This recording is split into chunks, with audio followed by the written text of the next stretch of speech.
All right, today we're gonna check out this knife here. I'm gonna do some destruction with it. I'm gonna do some cutting with it, and I just wanna see what it can do.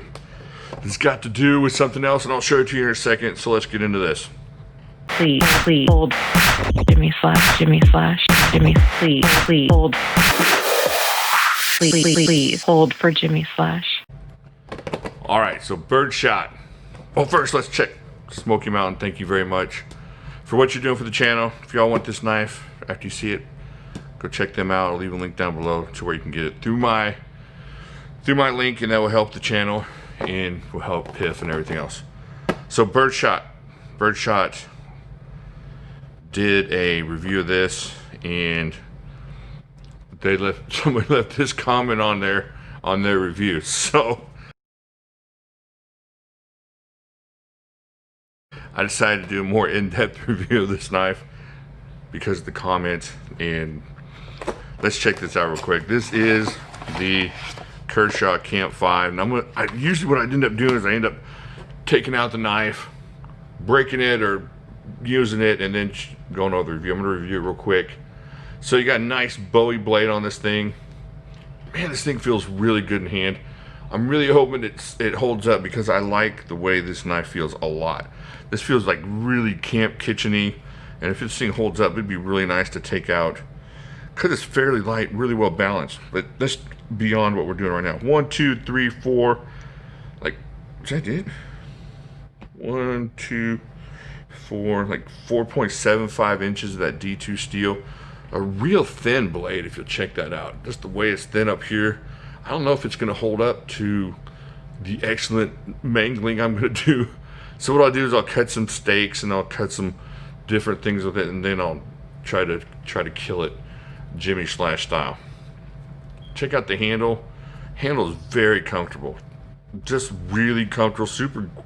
A really good grip without being, ooh, just about came up on that, but still that stopped me. So that was good. You saw that, right? That stopped me just because I almost did something stupid there, because this thing is sharp.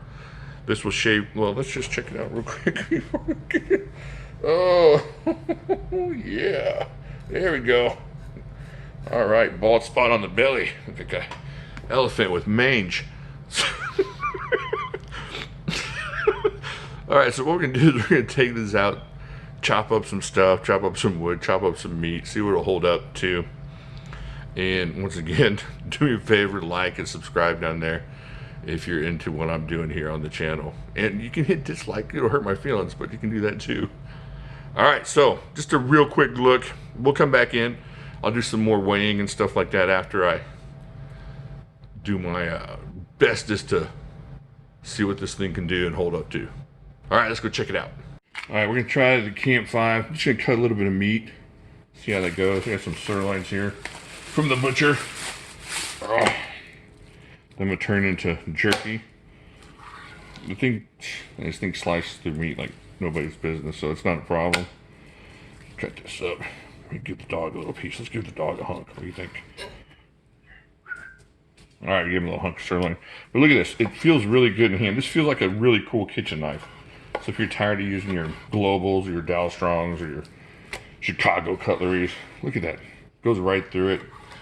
It's really comfortable to use, in fact.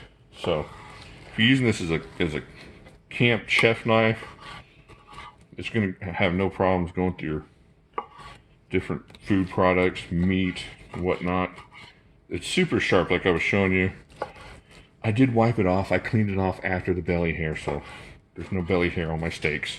So if you get jerky, there won't be belly hair in the jerky. All right, so look at that. It's really not a problem at all. I mean, it's super fast. I'm barely pushing down on this. It's got some good grip for kitchen use. I know what y'all are wanting to see. Y'all are wanting to see some serious wood chopping with it, and that's what we'll do. You know, this is not going to be jerky good. We're going to cook something else with this. Maybe some steak and peppers. That's what we'll do with it. We'll make some steak and peppers out of all this. All right, so there you go. All chopped up really nicely. This thing is a really, really good knife for cutting. Food products and stuff. Check that out. And I can imagine it would go through other stuff just as well, like onions or carrots or whatnot. All right, there you go. Let's go outside. Okay, so I'm gonna do a little chopping. on this sun-dried, really hard 2x4. Try to emulate what you might do. I don't have anything to really baton or anything, so I guess I could find something here in a second. Let me do some chopping, and then I'll see if I can do some fake batoning here. Alright, so here we go. Let's just see what it'll hold up to. This is not really see how effective it is at taking out a tree as much as it is to just see what kind of damage we can do. Now, again, you're not going to want to do this, but I'm just trying to simulate some hard work.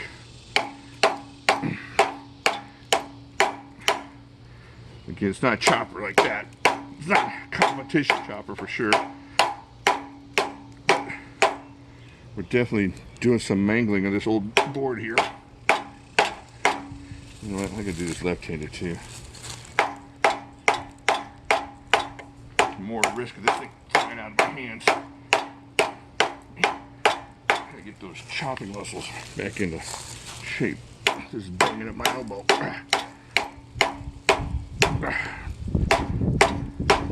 So I'm beating this pretty hard.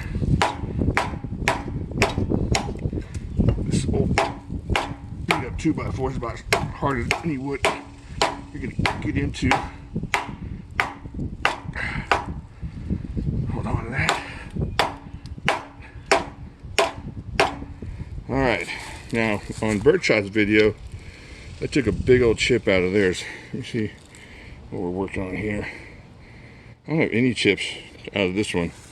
I'll keep doing it just for posterity. Make sure you know that I'm not doing this.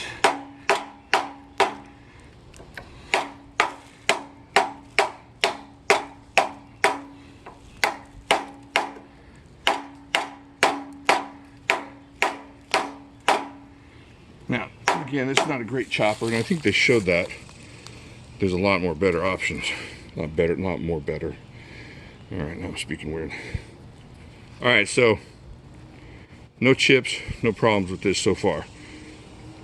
Very positive. Alright, so I'm going to do now, I'm just going to take this mallet and try to baton it into the 2x4 a little bit. See if we can kind of do the same kind of situation with the batoning and whatnot that was going on with Birdshot and them.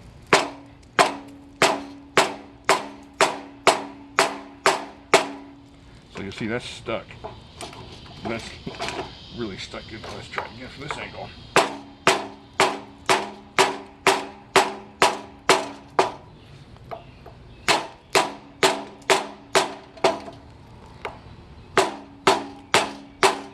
You can tell I'm whacking the mess out of this.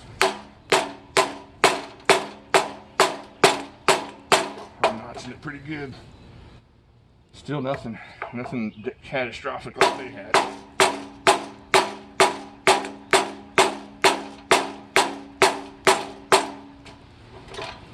There we go. Still going into it.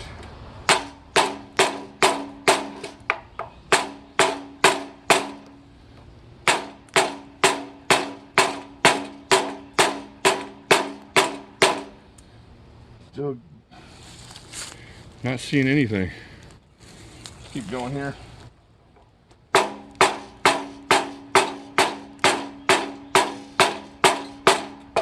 Still there.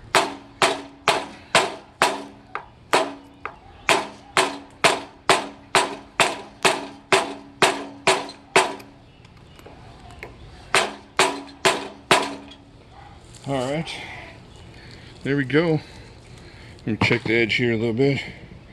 I don't feel any chips at all. Let's take it back in the kitchen real quick and see what we can do on some more steak. Just see if it held up with that.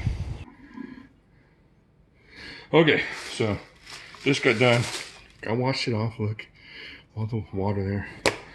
Just got done mangling that 2x4 pretty good. Still out of breath. So this is like within minutes. No sharpening, no nothing. So that D2 held up really nicely. It's doing, I can't tell the difference of when I started with this. And look at that. All edges of that blade, every part of that blade is cutting. Check that out. Check that out. I don't know. I think I got a better version of this knife than Birdshot and them did. I really did my best to try and test this thing and stick it into some situations you may or may not use it for. So there you go. Let's go back to the table. Okay, back at the table here. Let's check this out one last time. Quick look-see. Look at the sheath here. Check that out. Got a lot of different hookups here where you can kind of hang it where you want to. Of course, you got the nylon dangler look hanging on that belt. You could strap that just about anywhere, right? Couldn't you? Strap that to your chest if you have one of those cool gears with the straps and whatnot. So anyways, that's really helpful. It's a real secure sheath too, so I'm going to get that in there. There you go. All right, now look at this here. I'll have a look at the handle real quick. We took an earlier look, not too long.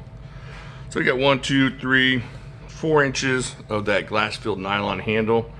It's a really, really good grip. Now, I was showing you the chopping. You're not gonna be able to hold on to this for a whole lot of chopping. So I'm not thinking this is a chopper. I did the chopping just to kind of show you what it would do as far as that edge and what the blade would hold up to. Like I said, mine held up to a lot more than what Birdshot's held up to. I recommend this knife. From what I put it through, let's see if it still shaves the belly. Yeah, see, after all that, it's still shaving. I don't know. There's not a single little divot chip, like a little bitty chip, nick, or anything on my blade. So, I did my best to see what it would do. I would definitely recommend this knife. It feels good, especially like a light use kitchen type camp knife. If you're going to do some, what do you call it, feather sticking, definitely something because of how thin this edge is behind the edge, so how thin the blade is. Check that out. Behind the edge, except for feather sticking, stuff like that. You can even like whittling or making steaks, tent steaks, or whatever you're going to be doing out there. Chopping, I wouldn't recommend it just because it's not super comfortable, but it's not really a chopper. I think y'all know that. And for me, it held up to even the batoning. Again, like they said, not a lot of room up here. I had a mallet, so it was a little bit different getting some successful batoning in. But it still works for just about anything you'd want it to work for outside of trying to build a house with it. All right, let me know what you think. Did I do the right things? Did I test it enough? What do you think about this knife? Is it something you'd grab? The D2 held up pretty well. Now, theirs rusted. Now, I don't think I can prevent mine from rusting. So what I would have to do is just lightly douse it with oil, make sure it's dry. But that's the one problem with D2 is you're going to run into that. All right, let me know what you think down there. And go check out Birdshot's video. I'll leave a link to it down there. Go subscribe to them. I know they got 1 million subscribers, but if you're not subscribed to them, you're missing out. I think that's it. Like and subscribe to me, and I'll talk to y'all later.